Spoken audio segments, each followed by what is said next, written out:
A contramano.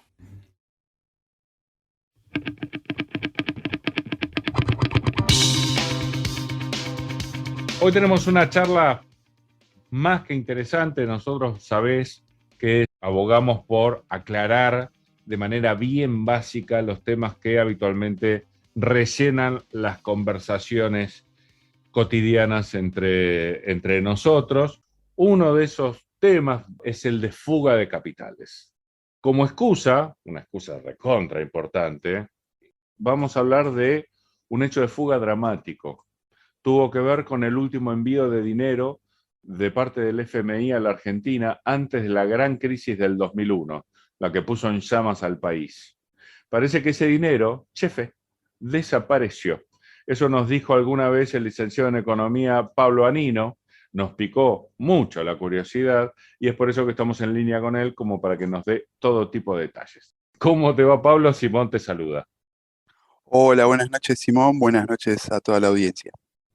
Muchas gracias por atendernos. A ver, ¿qué fue de ese envío? ¿Cómo es que se fugó? Y aprovechemos para hablar de la fuga en sí, que dudo que sea un concepto muy manejado por la gente. Bueno, acá se da algo particular que se presenta no solo en el 2001, sino es un patrón que sigue todo el endeudamiento público del Estado Nacional Argentino, en particular el endeudamiento externo, al menos de la dictadura a esta parte, que, que una gran parte del endeudamiento, es decir, el Estado toma plata, queda endeudado, esa deuda después la tenemos que pagar todos y todas, el pueblo trabajador, pero lo que ocurre es que ese endeudamiento por lo general se va en fuga de capitales. No todo, pero una buena proporción. En el 2001 es, es interesante verlo porque se decía que no había más plata en los bancos, al pequeño ahorrista lo encerraron en el corralito, ¿no? Y en simultáneo hay una imagen cinematográfica que se repite eh, así en el relato popular de que se llevaban los dólares los bancos en camiones de caudales a Ezeiza para sacarlos del país. Es decir, mientras a una parte de la población, digamos, clase media, que tenía un pequeño ahorro, lo encerraban, le encarcelaban sus ahorros, los grandes bancos se llevaban en camiones de caudales la plata a Ezeiza. Eso dice el mito. Ahora, no está comprobado que los camiones de caudales hayan ido a Ezeiza con los dólares, lo cual no lo descarto, pero no tengo datos. No tengo datos, pero tampoco tengo dudas. Pero lo que sí está demostrado es que durante ese año, todo el dinero que entró por endeudamiento, ¿no?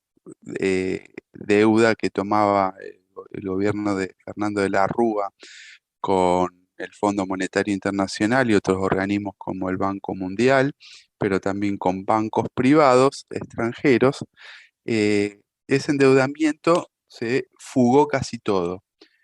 No solo eso, el último préstamo, el último envío de recursos del Fondo Monetario Internacional antes de que venga la catástrofe. Entonces es que nos Este, pusieron, que entráramos en llamas.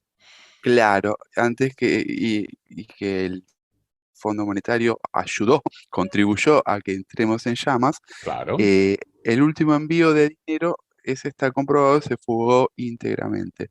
Eso, por ejemplo, lo relata la docente e investigadora de estos temas, Noemí Brenta, en un libro donde trata de la historia de la deuda argentina desde la dictadura a esta parte, ¿Cómo ¿no? se llama? ¿Así? ¿Ese es el título? Noemí Brenta, creo que se llama, ahora no lo tengo a mano, Historia de la deuda externa No te preocupes, después lo desde la buscamos. dictadura hasta, creo que llega hasta el gobierno de Macri. Y ella relata cómo, creo que eran 8.000 millones de dólares los últimos envíos del Fondo Monetario Internacional y cómo hay un equivalente de 8.000 millones de dólares que se fugaron ya sobre el final, en los últimos meses, cuando devenía la catástrofe económica, pero durante todo el año hubo una fuga intensa de capitales, ¿no? Y hay una comisión de investigación, se llama Comisión Especial Investigadora de la Cámara de Diputados sobre la fuga de divisas argentinas durante el año 2001, que hizo una investigación. Es decir, está comprobado en el propio Congreso de la Nación. ¿Llegaron a eh, esas conclusiones en el Congreso? se armó una comisión especial en el marco de la Cámara de Diputados, una comisión que estaba a cargo de Eduardo Basualdo, que es uno de los que están encargados actualmente de la FLACSO, la Facultad Latinoamericana de Ciencias Sociales, pero había otros, por ejemplo, colaboraron en ese momento, todavía no era tan conocido, el actual ministro de Desarrollo Productivo, Matías Culfas, ¿no? Eh, en lo que tiene que ver con la parte técnica. Después había diputados que conformaron esa comisión, no sé, el diputado Eduardo Dicola del Partido Justicialista, Lorenzo Pepe, no sé, Franco Caviglia, Mira, de Acción por la República, que si yo mal no recuerdo, era el partido de López Murphy en ese momento, mira. eh, o de Me- Caballo, me- ¿no? Hubo una actividad intensa en esa comisión y ahí se demostró que en su gran mayoría la fuga fue organizada por el sistema bancario argentino. Por ejemplo, los bancos con mayor participación en organizar esa fuga de capitales son el Citibank, el Banco Bilbao Vizcaya Argentina, ¿no? El BBVA, el que antes era el Banco Francés, también el Banco Santander, que en ese momento creo que era el Banco Río, bueno, el Banco Galicia, la Banca Nacional del Laboro, que era conocido en eh, esa época. claro, que era conocida, y el HSBC. El HSBC es un caso especial porque está presente en muchos procesos de fuga de Sí, sí, se capitales. ve que les gusta Sí, la aparte es un fuga. banco que tiene eh, particular inclinación sobre operaciones ilícitas, no solo en Argentina, sino a nivel mundial, y después podemos volver sobre el caso HSBC. Dale. Bueno, el Congreso concluyó que el 75% de los montos fugados en el 2001 fueron organizados por estos bancos. Es decir, que el sistema bancario, en lugar de ser un lugar de preservación de los ahorros, de ser un canal, un sistema que canaliza recursos para mover el sistema económico, se transformó en y es algo que perdura en la historia, no fue solo en el Acá, 2001. acá es donde empiezo a pedirte definiciones antibobo. A ver, ¿cómo es ese mecanismo? ¿Quién le presta a quién y cómo se fuga? ¿Y cómo figura ese dinero fugado? ¿Quién le presta a quién?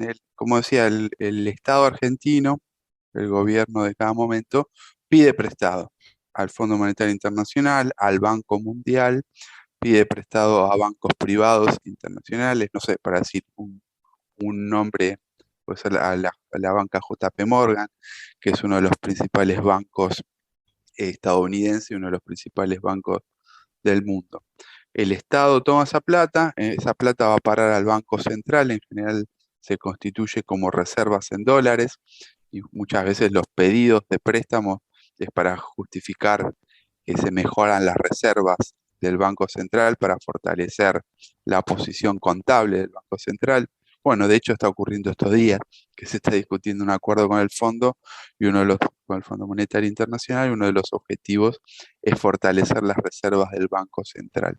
Bueno, A vos que estás escuchando, como esto va a salir grabado, te aclaro que esta entrevista se está grabando el viernes 11 de marzo. Por eso Pablo hace esta mención. Continúe, querido. muy bien. Al haber divisas, dólares disponibles en el Banco Central, también eso genera la posibilidad de sacar dólares del país por parte en general de los más ricos, de los más Pero poderosos. ¿cómo hacen? ¿Cómo hacen los más poderosos para apropiarse de ese dinero que está como reserva del Banco Central? muchas veces es a través de las operaciones tradicionales, van con sus pesos. Ahora la mayoría de la gente en el país tiene un límite para comprar hasta $200 mensuales, ¿no? El pequeño ahorrista, porque existe lo que le llaman un cepo, ¿no? Un cepo entre comillas, pero los grandes capitalistas no les rige ese cepo. Tienen operaciones especiales, sofisticadas, aunque ahora ya se han extendido y capaz que no son tan sofisticadas, pero que siempre existieron para comprar dólares sin pasar por los filtros, por los cepos, etcétera. Digo, para decir algo, ahora existe una operación que se llama contado con liqui, se llama contado con liquidación. Es una operación financiera que van con pesos, compran bonos que cotizan en el exterior en dólares, pero ellos los compran con pesos y después los vuelven a vender a cambio de dólares. Y por eso surge una cotización paralela del dólar. A partir de ese mecanismo se hacen de dólares. Esos dólares, si no existieran dólares en la Reserva del Banco Central, la operación no puede tener lugar porque no existen dólares disponibles.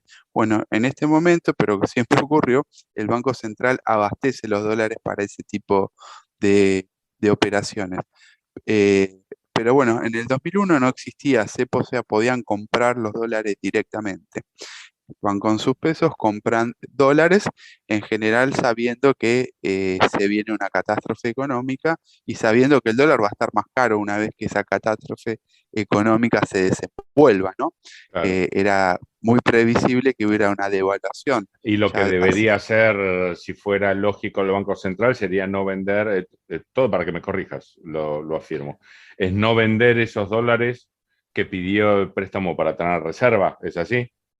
bueno, sí, debería preservar su posición eh, contable, porque si vende los dólares y hay una perspectiva de devaluación, el Banco Central se queda con pesos, que cuando al otro día la devaluación, esos pesos valen menos. Y Claro, eso pasó. A principio de 2002 hubo una devaluación, el que tenía dólares aumentó su patrimonio y el que tenía pesos vio su patrimonio se disgregaba, se disolvía o valía menos al otro día de la devaluación que hizo Eduardo Duhalde, ¿no? Eh, entonces, ese es el mecanismo habitual de los grandes empresarios para obtener los dólares. Pero hay otros mecanismos que ya en donde entran, eh, ese uno podría decir, el tradicional normal, muchas veces está viciado de operaciones oscuras, no muy claras, porque muchas veces no justifican de dónde obtuvieron los pesos para comprar los dólares, etcétera, etcétera, etcétera. Pero después también hay una serie de mecanismos adicionales por los cuales los poderosos del país obtienen dólares. Y eso está presente en todo momento y está presente ahora, es uno de los problemas actuales a también. ver cómo Por, e- cuál es. por ejemplo, un importador eh, dice que va a traer, no sé, celulares del exterior, va a comprar celulares a China y entonces le pide al Banco Central dólares para importar celulares desde China y resulta que después los celulares no terminan de ingresar al país o ingresan menos celulares de los que dijeron que iban a comprar. Entonces, esas operaciones son operaciones de simulación de importaciones, ¿no? Bien. En general, se sobrefactura lo que se está comprando en el exterior para tratar de obtener dólares, que es como un bien escaso en nuestro país y que siempre que tiene dólares tiene una posición patrimonial o más fuerte que el que tiene pesos. Esa es una de las operaciones y las hacen las grandes empresas. Eh, yo no puedo dar mucho eh, detalle porque algunas cuestiones son vinculadas a mis cuestiones laborales, pero he sabido de investigaciones que hace el propio Estado, por ejemplo, en relación a compras dudosas de yerba en el exterior, cuando el país es uno de los principales productores de yerba del mundo, Es muy como los buena. campeones. O, por ejemplo, también compras Argentina tiene una industria de neumáticos, de operaciones de compra de neumáticos sospechosas en momentos donde faltan dólares, ¿no? Eh, Argentina importa de todos modos neumáticos, pero tiene una industria de neumáticos, pero a veces ocurre que durante los periodos de crisis donde faltan dólares, aumenta la importación de neumáticos. Bueno, de vuelta, no tengo pruebas, pero tampoco tengo dudas que muchas veces si seguro. uno sigue, estira del hilo por ahí, va a Sí, encontrar sí, sí, maniobras. Bueno, pero sin ir al terreno especulativo en el que sí, me he introducido, en el caso de Vicentina ocurría lo contrario. Está por un lado la sobrefacturación de importaciones, pero también está la subdeclaración de exportaciones, que es el caso Vicentín, ¿no? Vicentín hacía el contrario. Ellos obtenían dólares del comercio exterior por ventas de soja o de aceite de soja o de biodiesel y no ingresaban todos los dólares que vendían a la Argentina, que es lo que deberían hacer por ley, ¿no? Entonces es otro mecanismo de fuga de capitales. Pero eh, también ocurre que muchas empresas, por ejemplo, ocurría con una imprenta que no es muy famosa, pero en un momento fue conocida, es la imprenta Donnelly, que ahora está bajo gestión de sus trabajadores porque la multinacional que era propietaria de esa empresa se fugó del país y lo que hacían era simular pagos de préstamos a su casa central. Su casa era una empresa de capitales norteamericanos y simulaban que pagaban préstamos a la Casa Central en Estados Unidos, y resulta que esos préstamos no eran tales, pero era una forma de sacar dólares del país. sí, Pero sí, yo sabía que muchas empresas transnacionales, por ejemplo, licuaban sus ganancias, encubrían sus ganancias de una manera más o menos parecida, o sea, nunca ganaban o ganaban mucho menos. Entiendo que para pagar menos impuestos, ¿es así? Vos iluminame. sí, en muchos casos simulan los préstamos porque eso hace reducir la base imponible de las ganancias, porque si tienen que pagar préstamos, eso supone pago de intereses y eso reduce las ganancias obtenidas por las empresas. Pero tiene un objetivo fiscal, pero también tiene un objetivo de sacar recursos valiosos como el dólar en la Argentina fuera del circuito económico argentino y llevarlos al exterior. Entonces, cuando uno habla de fuga de capitales, en realidad habla de, de múltiples cosas. Y en las cuentas del Banco Central se registra lo que comúnmente se llama fuga de capitales como formación de activos externos. Y ahí entra los $200 que compra el pequeño ahorrista y entra también los 300, 400 millones de dólares que puede haber comprado Telefónica Argentina, como ocurrió durante el gobierno de Macri, para sacar dólares del país. O sea, se registran al mismo nivel. Pero la compra de dólares, ya sea de un pequeño ahorrista que compró $200 para preservar sus ahorros, porque se lo mantiene en pesos, sabe que está condenado a que valgan cada vez menos, entra en la misma cuenta que los dólares que compra Telefónica o Pampa Energía, como también ocurrió, o American Express o General Motors durante el gobierno de Macri. Eh, Entra en la misma cuenta y eso se considera como una medida básica de fuga de capitales. Se llama formación de activos externos en los registros contables del Banco Central, pero es lo que comúnmente se asocia a fuga de capitales. ¿Por qué?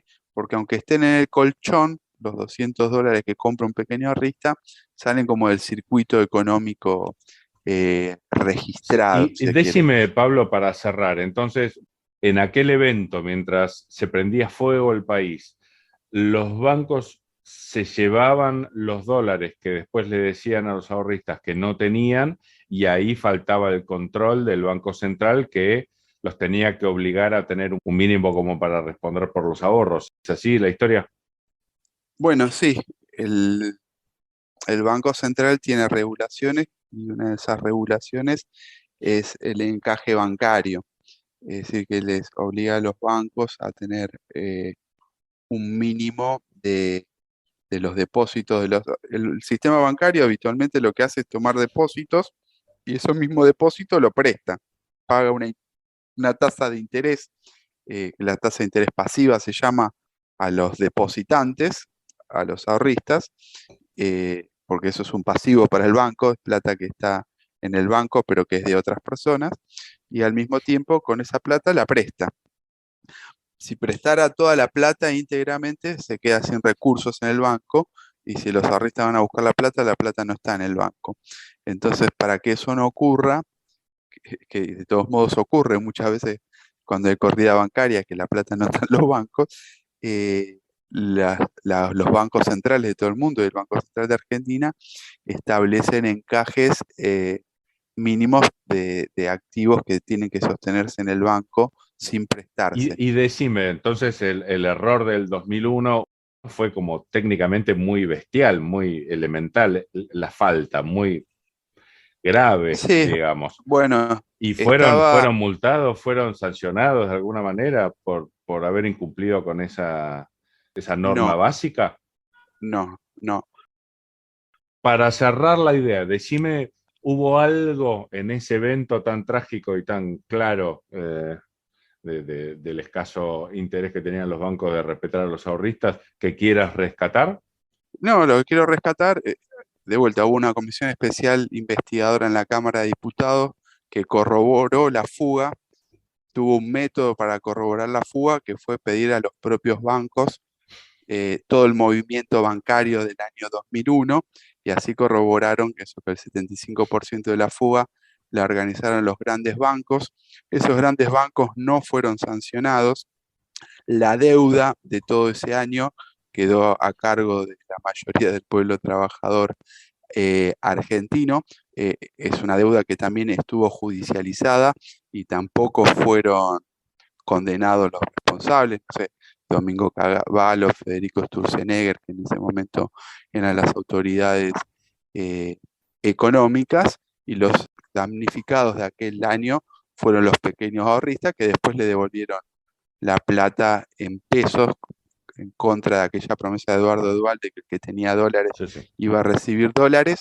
Los pequeños ahorristas que tenían dólares recibieron pesos a un tipo de cambio que no era el que correspondía, y el sistema bancario hizo lo que hace siempre, llevó adelante su audacia de organizar la fuga de capitales, que, vale aclarar, es una fuga de capitales que muchas veces a nombre propio, pero también lo hacen a nombre de las grandes empresas. Todos los grandes bancos internacionales tienen lo que se llama banca paralela, que es una banca donde muchas veces ayudan a los grandes empresarios, a los personajes más ricos del mundo, a evadir impuestos y fugar capitales para salirse del control por ejemplo, de la FIP o de las agencias tributarias de todo el mundo.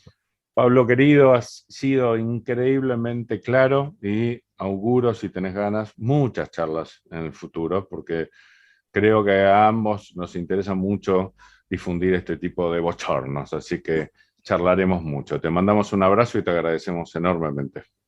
Bueno, muchas gracias, Simón, te agradezco mucho, ojalá podamos repetir este tipo de conversaciones, y buenas noches a toda la audiencia.